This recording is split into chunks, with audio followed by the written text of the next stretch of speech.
Hey, welcome back to Dig Dug Gold. This is Steve, and today is income stream number 4 day. I really think you're going to like this. It fits perfect into our gold business. It doesn't get much better than this, to be honest with you. We're going to be talking about getting into the scrap gold business with zero money. Right up our alley. Right. So the whole premise of this channel is to do the gold business in $100 or less, seed money, and if you do this right, this will provide a decent income for stream number 4, and could even be the income for your whole rest of your life if you do it right. So stay tuned, come back, and we'll talk about the scrap gold business.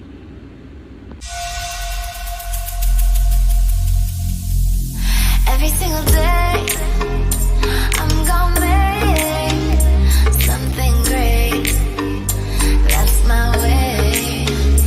Every single day, I'm gonna make something great. That's my way.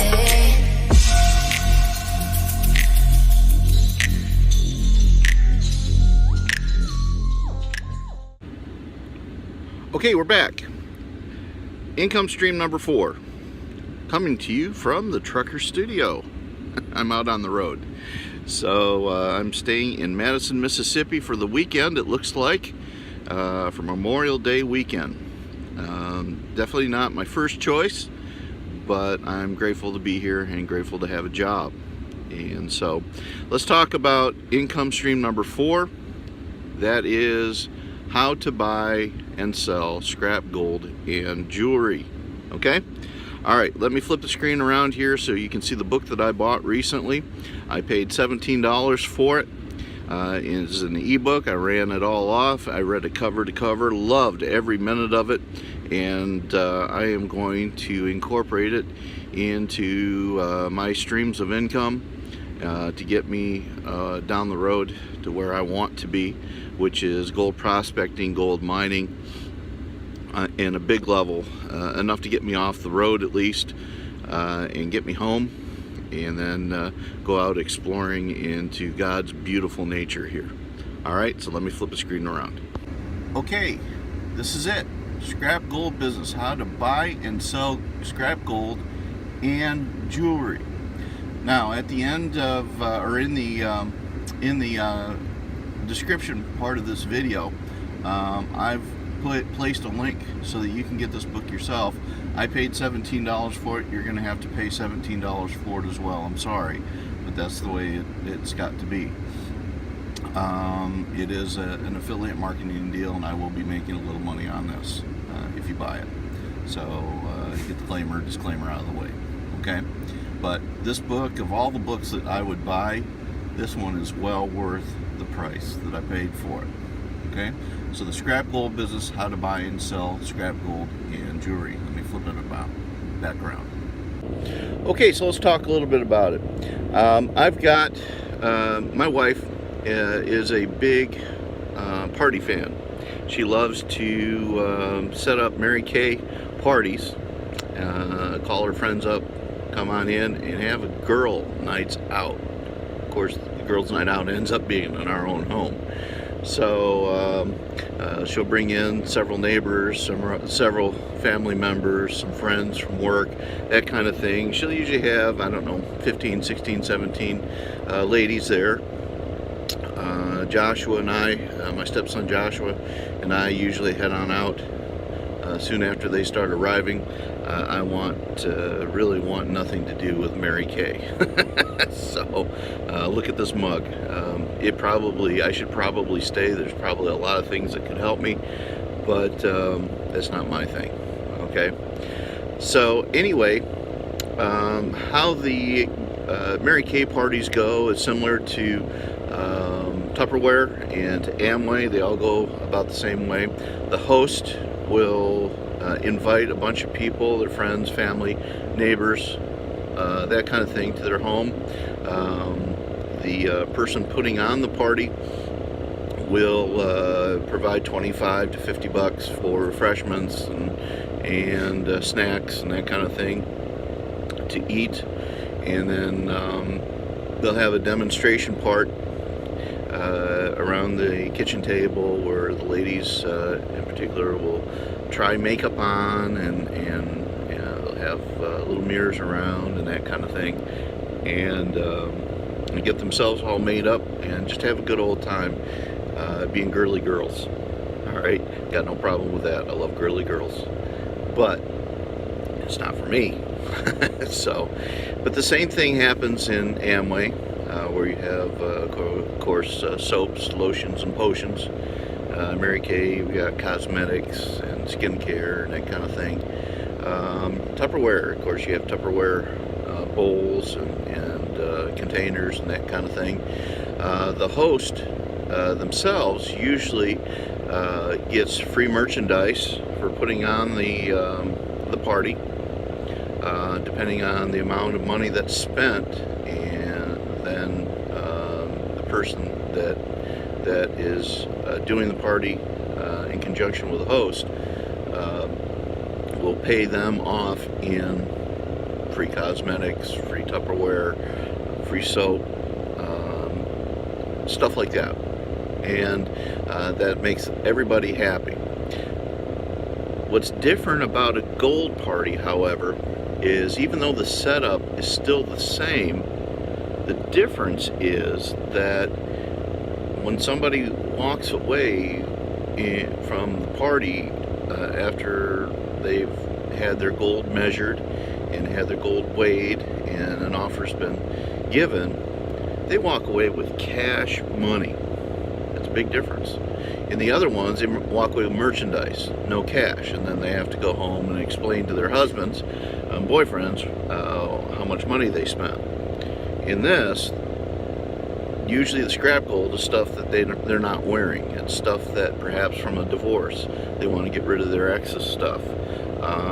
Stuff that's they got for Christmas or their birthday that they didn't like, and just want to get rid of. And they don't want to go to a pawn shop because there's some interesting innuendos about visiting a pawn shop. I've sold a lot of gold, bought some rings and stuff like that from a pawn shop, bought some televisions and computers and all that kind of stuff. I have no problem going into a pawn shop. In fact, my best friend is a pawnbroker out in Arizona. And so, but the problem is that when somebody goes to a pawn shop, the pawn shop will usually only end up offering anywhere from 5 to 20% of what the value actually is of whatever it is that person is trying to sell. That person has to take it because they are in a bad way. They're jammed up with bills or something like that, or they lost their job, and so they have to take that cash. It's different in a gold party, because if I were the host, let's say, what I'll do is I'll send out invitations. I'll call my friends, talk to their, have them talk to their wives and stuff like that. Perhaps I'll place an ad in Craigslist or on Facebook, something like that, inviting people with a RSVP to it. And then I'll go, and I've got a buddy here in Birmingham that owns a refinery. They have their own jewelry shop, and I'll invite them to come over and evaluate the gold, the scraps that are coming in, weigh it, test it, and then make offers. Now, typically, from what I've read and what I've been able to research, these parties, usually there's on the average about 15 people that come to these parties. Out of those 15 people, usually everyone walks away with some cash, including the host or hostess. The average is about $455 per person is what's spent. Okay? Everybody walks away with some cash. Now, the difference in hosting a gold party versus hosting, say, a Mary Kay, Amway, or Tupperware party is that the host gets paid in cash as well. There's no soap, lotions, or potions, or anything like that, or containers that they get.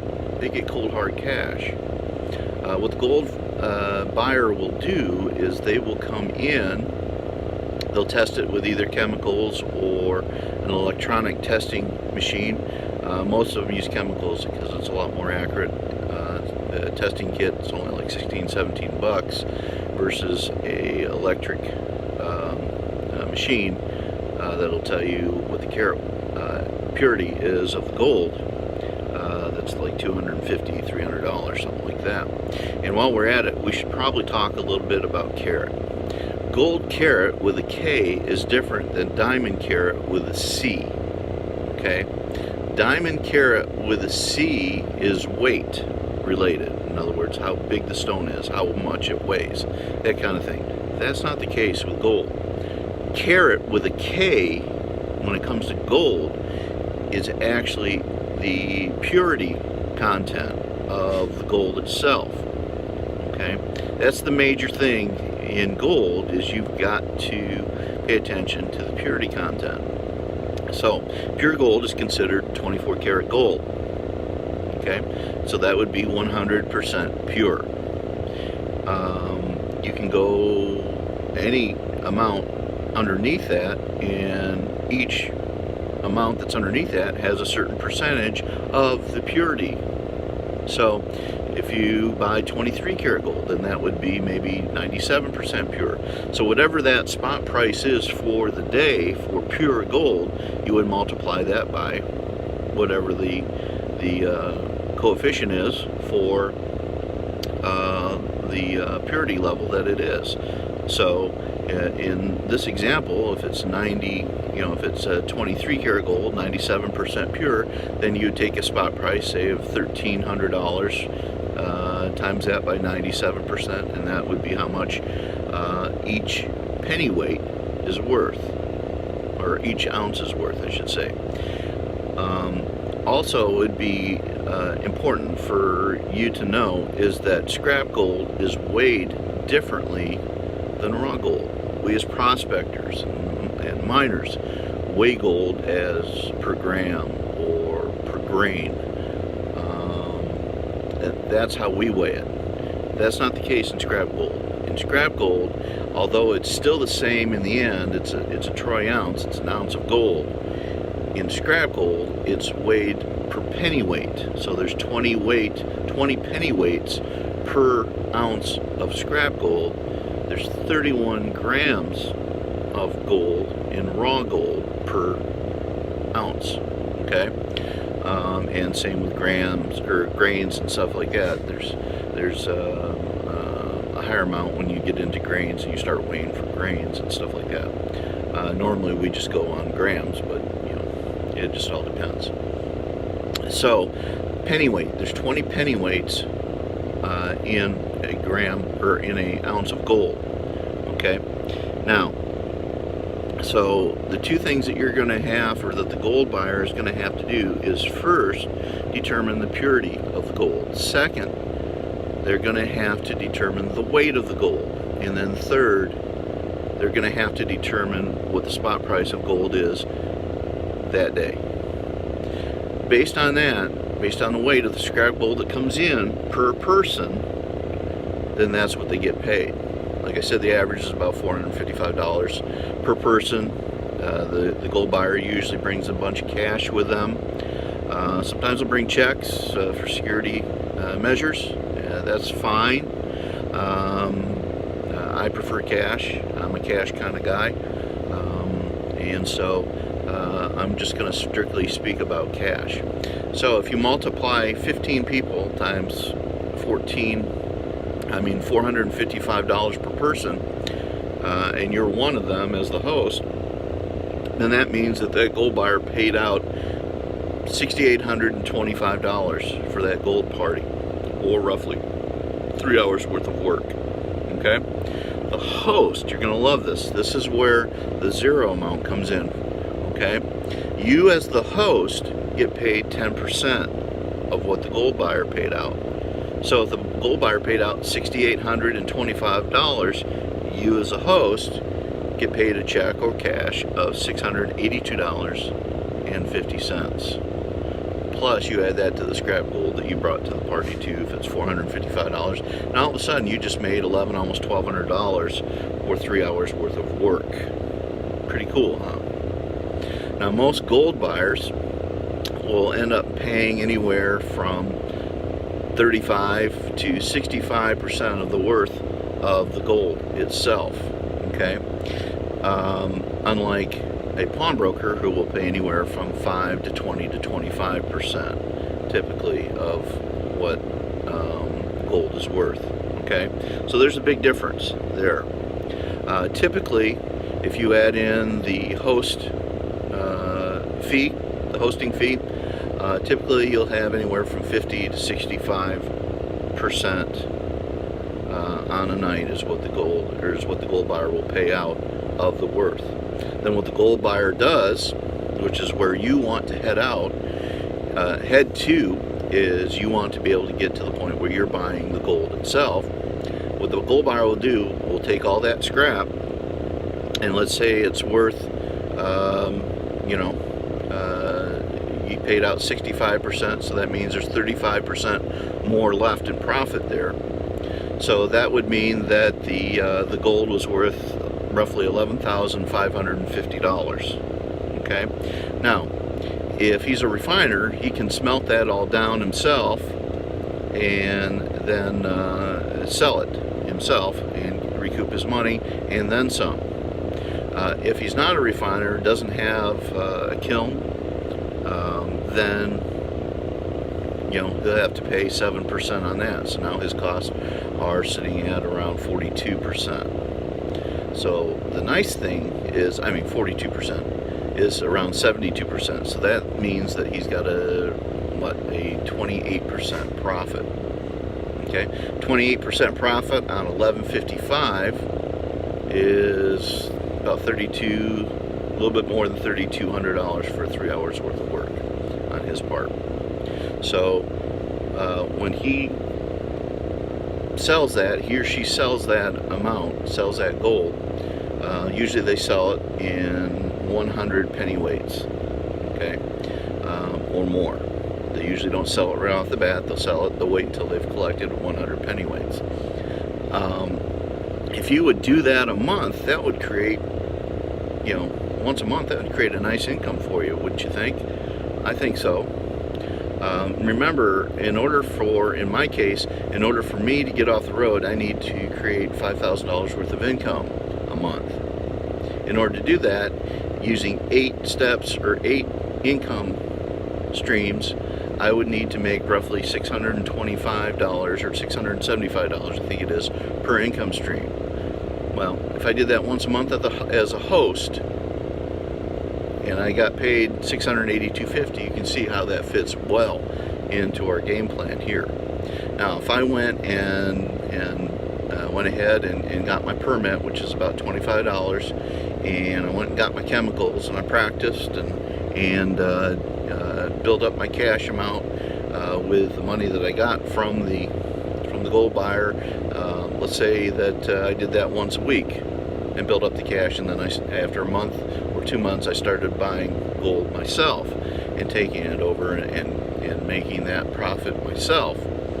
Then all of a sudden, I've created a very, very nice income. To give you an idea on these parties aren't new.